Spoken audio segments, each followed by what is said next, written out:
Hey everybody, I'm out here with my little bantam chickens. My little they are lavender cuckoo Easter egg bantams.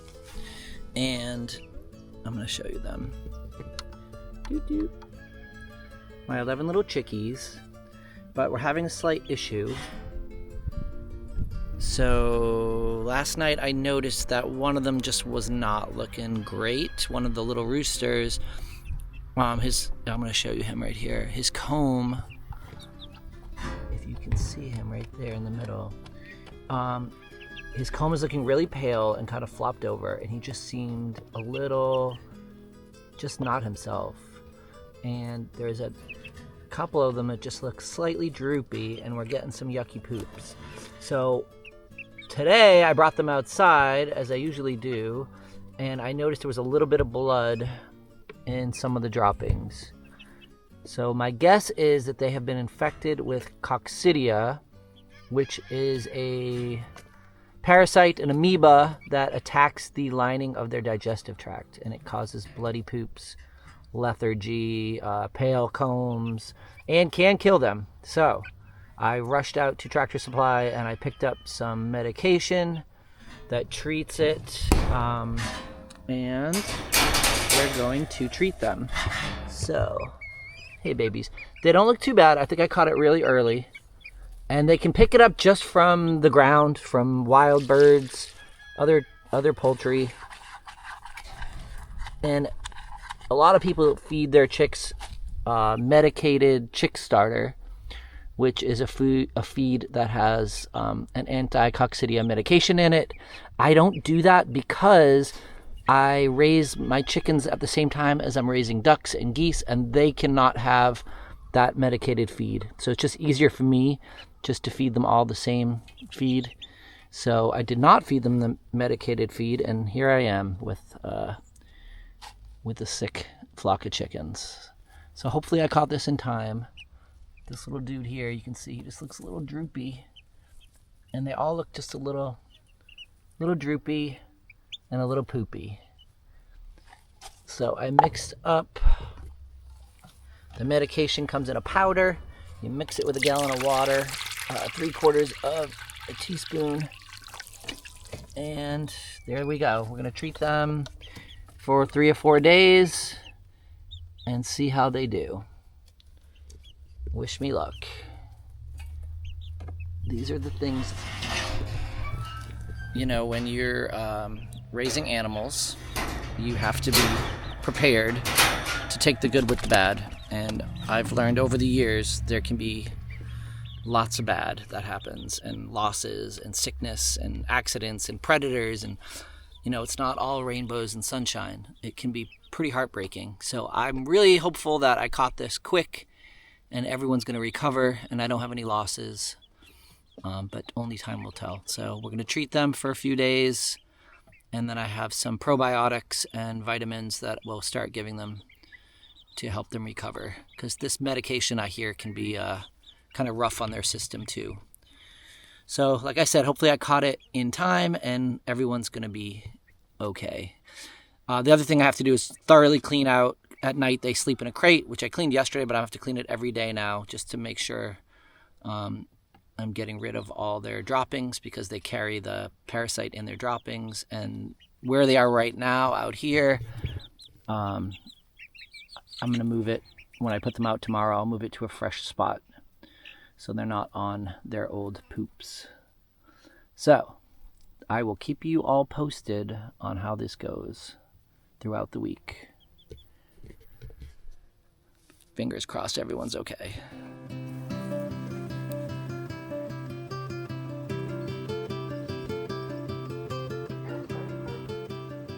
Here it is. The dining room floor is completely sanded. Everything has been removed. I've done 3 courses of grits. So I started off with a 40 or a 50, depending on what I had at the time. And then I upgraded to an 80, and then to 120, and I even went to 180 because I ran out of 120s. But I think it did a pretty good job. It's very smooth, it's very nice. And this is the water-based polyurethane that I used in the other room. And this little clever tool is what I'm going to use, what I'm going to use to put the polyurethane on the floor. It's this wool pad that goes into this little device.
Now that the floor in the dining room is all done, there's a few more projects left to do in this room. So I was just going to show you quickly what those are.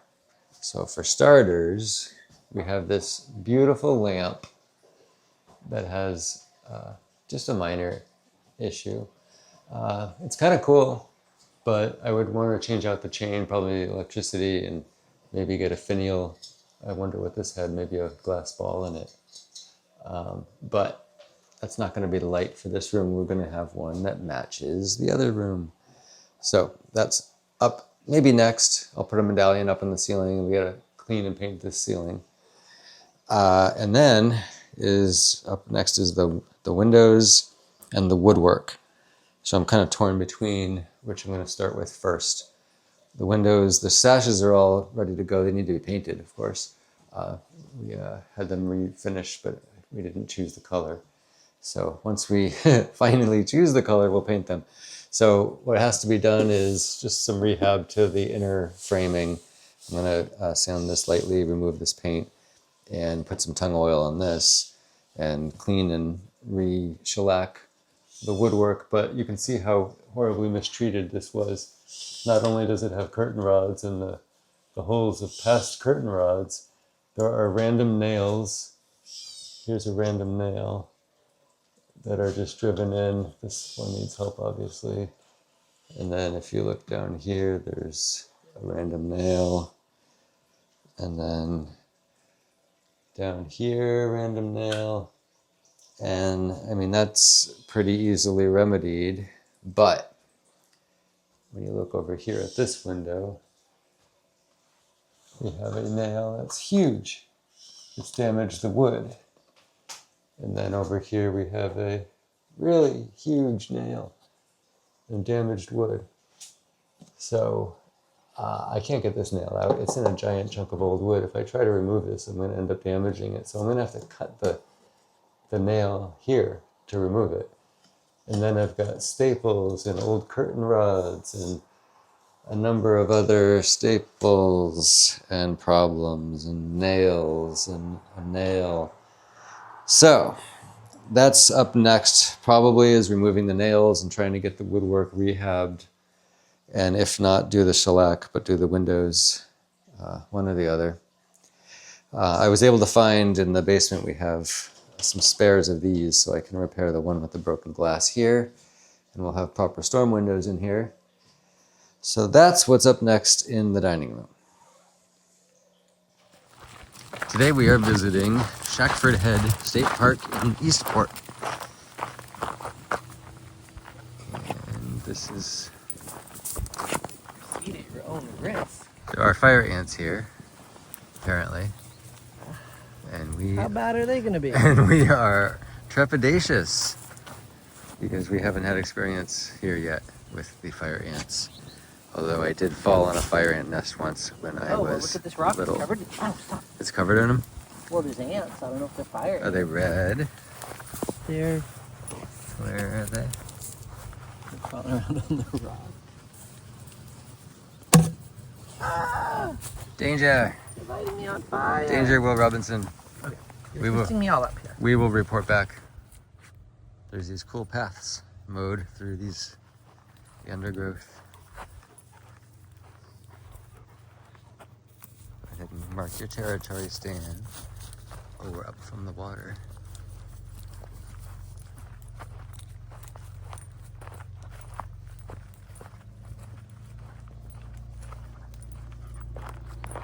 A little beach down here.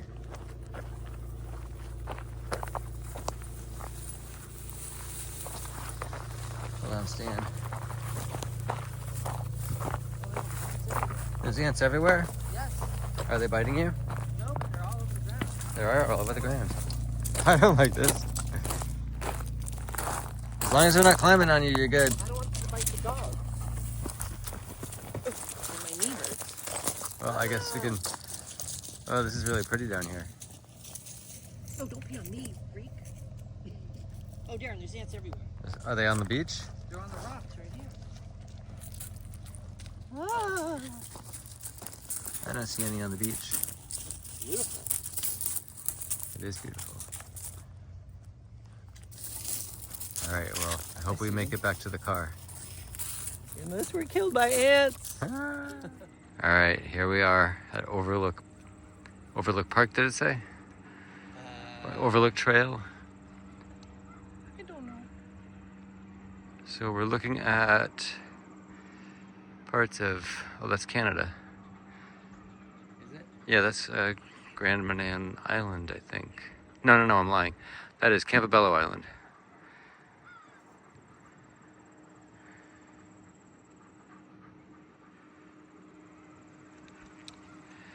Very nice up here.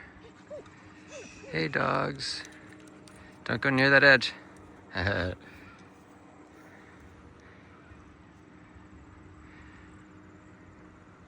It's a nice day for it. It's not too sunny. It's humid and breezy. All right, dog, we'll go back down to the ocean.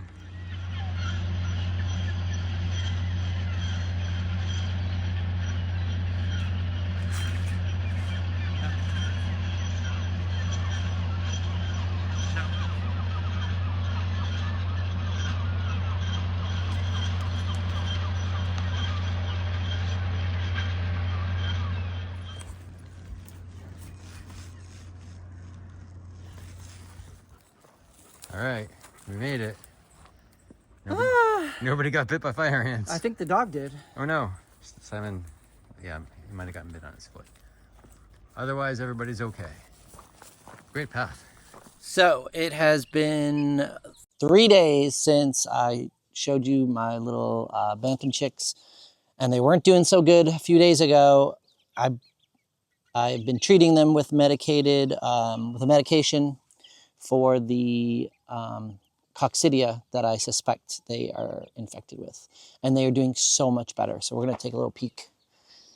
So yeah, it's only been 3 days of medication, and that's it. Today will be the last day that they'll be medicated, and then I'm going to start giving them some probiotics because the medication can be a little hard on their digestive tract. But let's take a look at how good they're doing. They're all perky. Their color's coming back. Look how red this little guy's comb is. Oh, hello. And the one that was really not doing well is this little guy in the far back. And his comb, I'm climbing in here with them. His comb was so pale and flopped over. It's still a little flopped, but the color's coming back. He's eating and drinking. He's moving around. He was just kind of sitting by himself in the corner for a couple days. So they're doing so much better, and no blood in their droppings, and no diarrhea. So yeah, they're looking great. I think they're gonna be totally fine. Now I just have to work on their coop, and because I'm getting tired of bringing them in and out every day. Luckily they're small, but oh, they're so cute. And there's number 11, the little last one that hatched later than everybody else, and she's still tiny. So, yay, they're doing pretty good. So I'm pretty happy.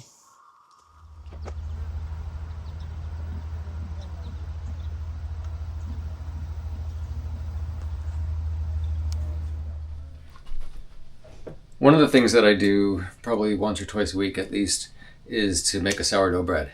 And this is my little setup for making sourdough bread. In the refrigerator, I keep my starter, and it just sits there. I usually just put it in right away after I mix it. And then by the time I use it, it's usually all frothy and ready to go. Although I'm really curious about recent debates that people have been having about whether you use your sourdough when it looks like this, or when it has the liquid on top of it that it gets. I forget the name of it. But it works for me this way. It works for me the other way too. So it's whatever condition you find it in when you go to use it. But don't let it get too far. So at least once a week I refresh it. So what I'm going to do is show you my method for making it. And it's a pretty easy method. It's effort-wise. It takes almost no time. For the different steps. You just have to wait in between the steps, and that's the real issue. It takes planning. You have to prepare that when you want the bread ready, because you need a good 12-hour span of time in between. Puppy. So that's what I'm going to show you. Hey, you're dirtying my hands. I have to go make bread now. All right, I'm going to wash my hands, and then I'll show you what I'm up to. Hi, puppy. You're being very rude. Yes, you are. Get down. All right. Okay, so my setup is I use a digital scale. I set it to grams. I zeroed it out with the weight of the bowl. And I use a recipe that starts with 70 grams of the starter. So there's 70 grams right there. Perfect. And then I zero it out because it's a little easier. I need 350 grams of water. I hope everyone took a bathroom break. All right, 353, close enough. All right, so one of the things I do, which may or may not make a huge difference, is I mix the water and the starter pretty well, just to make sure it's all mixed through the water. And then zero it out again. And then put, whoops, it's what, 1 gram. Come on. All right. And then it's 500 grams of flour. So I just dump it in there. It's about 4 cups, really, of 500 grams. And then I usually just leave it right there and do 10 grams of salt.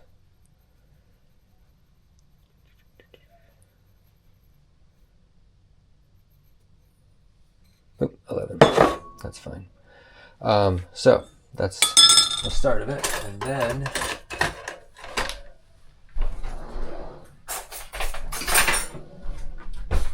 I get my fork that I naturally had prepared right there.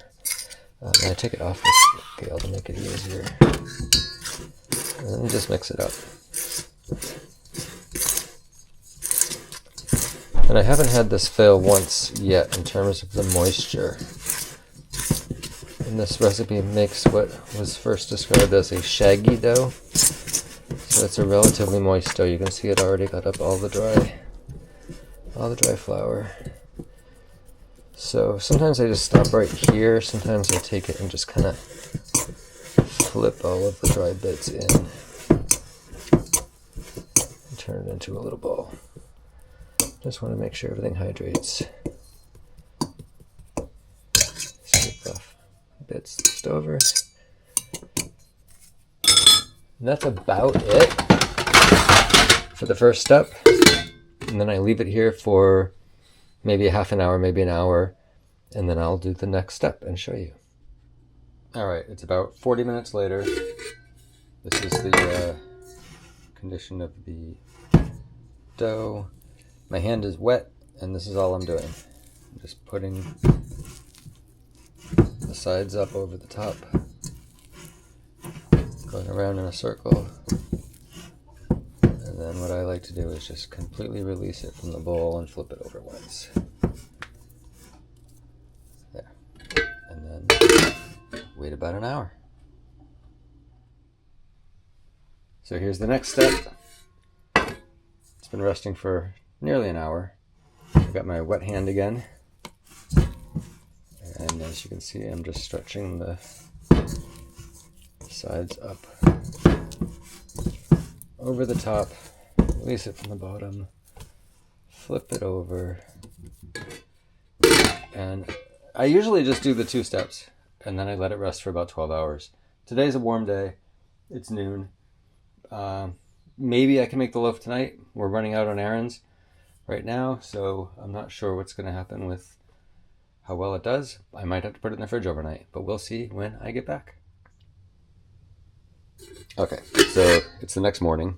I took this out of the refrigerator maybe 2 hours ago. So this is what it looks like. It was just sitting. I put it in the fridge last night, maybe 6 or 7 o'clock at night. It was relatively cool yesterday, actually. I thought it was going to be a warm day, but it didn't expand enough, and now it looks pretty good. I've had mornings where I've left it out overnight, and it usually gets about this high, and it's a little overproofed. So this is still warming up. What I like to do, I don't like to take it right out of the fridge. I don't like also to shape my loaf and put that in the fridge. A lot of people take it out of the fridge in the morning and just bake it that way, having shaped the loaf the night before. But I prefer to give the loaf time to rise the next morning. So dust the surface, and I just scoop it out, and I try to kind of dump it so it retains this wet side here. So the bottom is going to get floured so it doesn't stick to the counter. But what I like to do is to keep one side quite wet. So now it's released. I'll put that in the sink.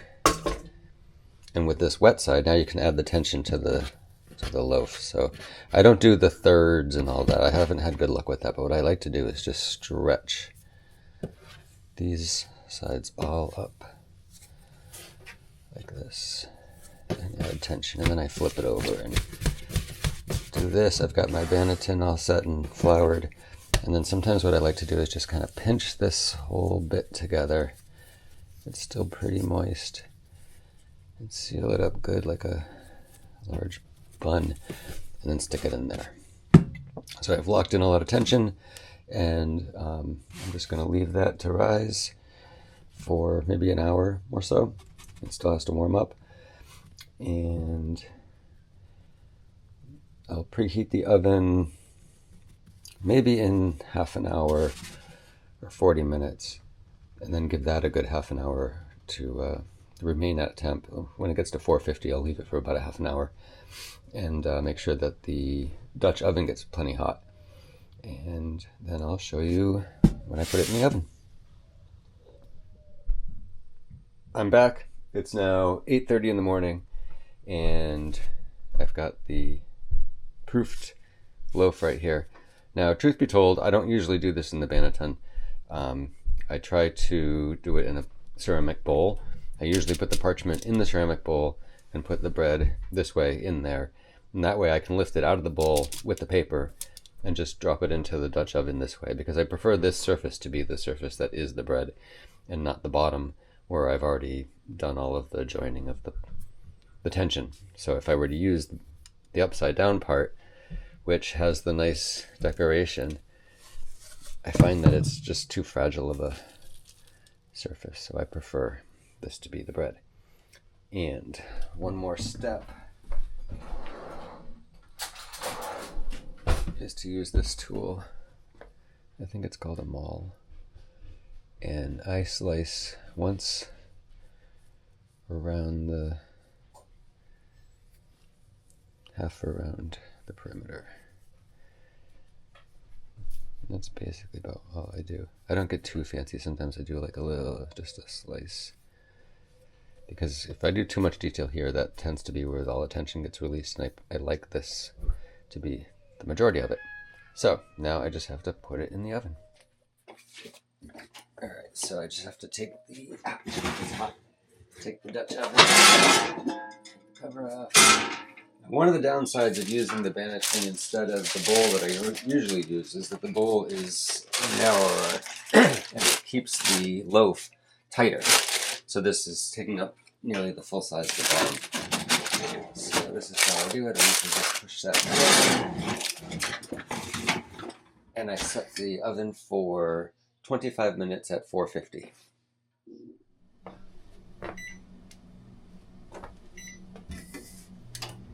So the next step is to open it up. I like to look at it and make sure there's a little color. I like to have this be browned here on the edge. And then I leave the cover in here just so it doesn't become a hazard. And then we put it back in for 15 minutes at 350.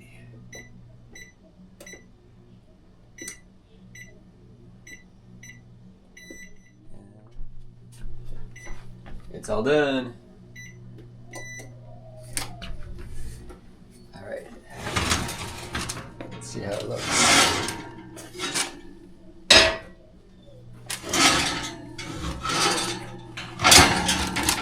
All right, so there we go.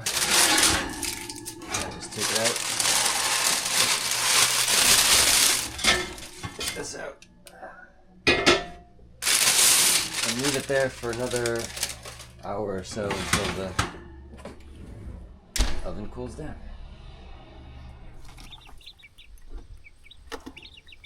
So I have a pretty sad update to our little flock of bantam chickens. We had a little accident today, and I forgot to lock the door on the crate that I put them in out here. And they got out, and one of the dogs attacked them. And we, it's my fault, and I'm really beating myself up over this, but these things happen.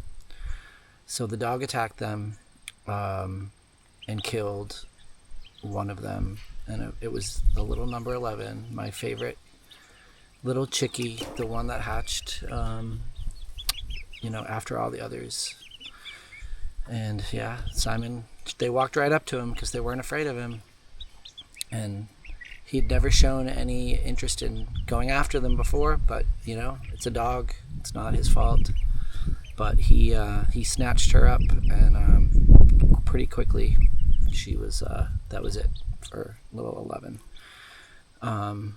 There's one other that has an injury that we're taking care of. He pulled some feathers off her back, and she's got a little bit of blood. So I think she's going to be fine. Chickens heal pretty amazingly from things like this. But pretty somber. I feel really stupid that I didn't lock the door. But these things happen. And if you are wanting to raise animals, and I've had chickens since I was 12 years old,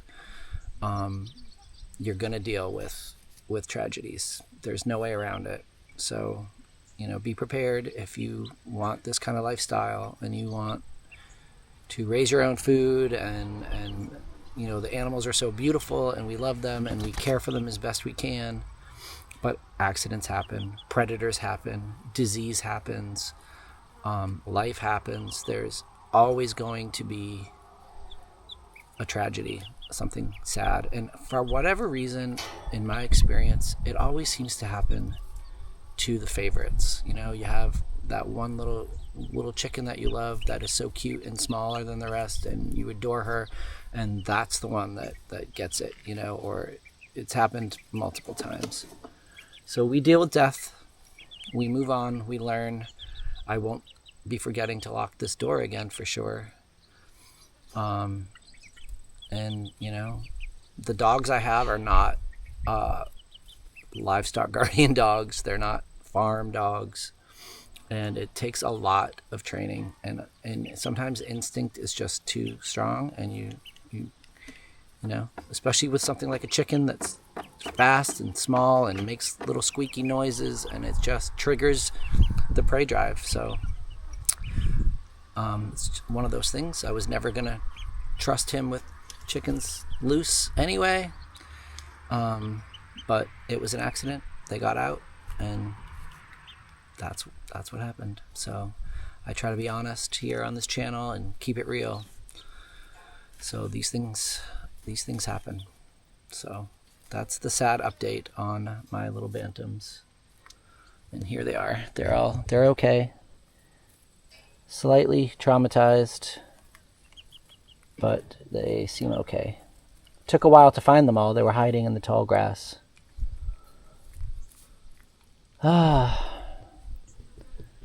So, yep. That's how my morning's going today. No fun.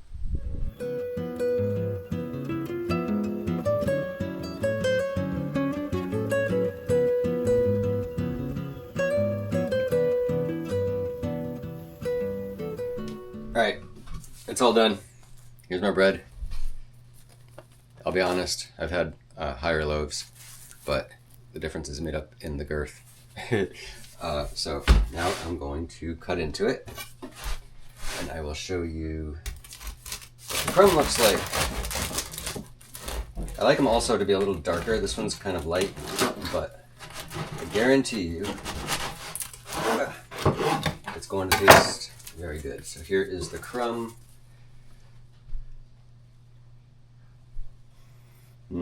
Smells really yummy. So that's my sourdough bread recipe, and I think if I had made it in the bowl like I usually do, I would have had a more round loaf. But I'm not unhappy. I'm sure it's going to be delicious. Hi, Bumpy. What are we doing next? Well, here's the deal. Today's been a day, not my favorite day, and I came out here to check on my piggies, and they have worms, apparently. There's worms in their poop. So what I need to do is estimate their weight, and to do that, I need to measure them. This is going to be comical. We're going to see how this goes. I have to measure them around their heart measurement, so right behind their front legs, around the middle, and then the length from behind their ears to their tail. And then you do a little formula, and it tells you a close estimation of what they weigh, and then I can figure out the dose of the wormer that I need to use to worm them. They were wormed right before we got them, and I was reading, and sometimes you have to worm them every 4 to 6 months. But I'll just remember them, or I'll say them, and then we can watch the video. How about that? Come on, piggies. I brought them some carrot snacks, hopefully to keep them busy while I try this. and they're eating my pants. All right, my ladies, let's come up here where I have some room. So yeah, I went this morning, looked at we're not gonna show you because it's really disgusting, but there are roundworms in their droppings, just like what puppies get. Looks like noodles. Here, want some carrot? Don't eat my boot, eat a carrot. So I gotta measure from the back of the ear to, hold still, mama. She wants to come over and see you. That is 29 inches on her. And then I have to go under the chest. Oh, this is way easier than I expected. And that is 29.5 inches. And I assume this one's gonna be the same, but let's check. Let's see. Yeah, 29, and she's jumpier. For length, yeah. I don't think it's like rocket science. I think we just need a close estimate. And it's the medication I'm using is ivermectin, which is, you can't really overdose them on it. So, hi, can I just measure your chest? Or are you gonna be too wiggly? Please. Oh. Come on, Layla. Layla's jumpy. No, you're not gonna let me measure you? I'm not trying to steal your food. Seriously? We'll try again. I don't want to stress her out. I'm not too worried about not having it super exact. Oh, can I? Oh, let me just rub you. Let me rub you. Oh, she thinks I'm trying to steal her carrot. I think the carrot didn't help because she's a greedy little beast. Huh, Faye? I know your sister's a rotten piggy.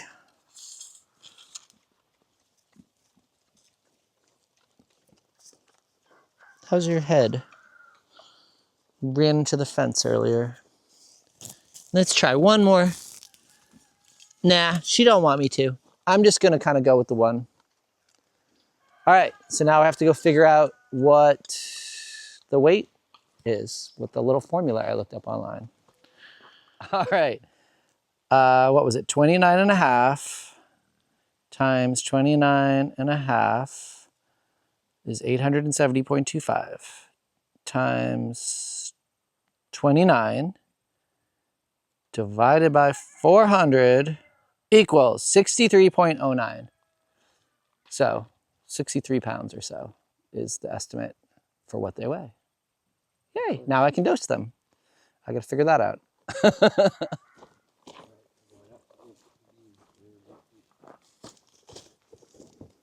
Hey girls. Now I gotta do this without losing any fingers. So I measured out their dose and I put it into some grits here in little balls. And I have to make sure they each get their own. Here, you wanna eat that? Eat it, no, oh. Is it too sour? No, oh God. Which one did you give it to? She didn't really eat it well. Come here.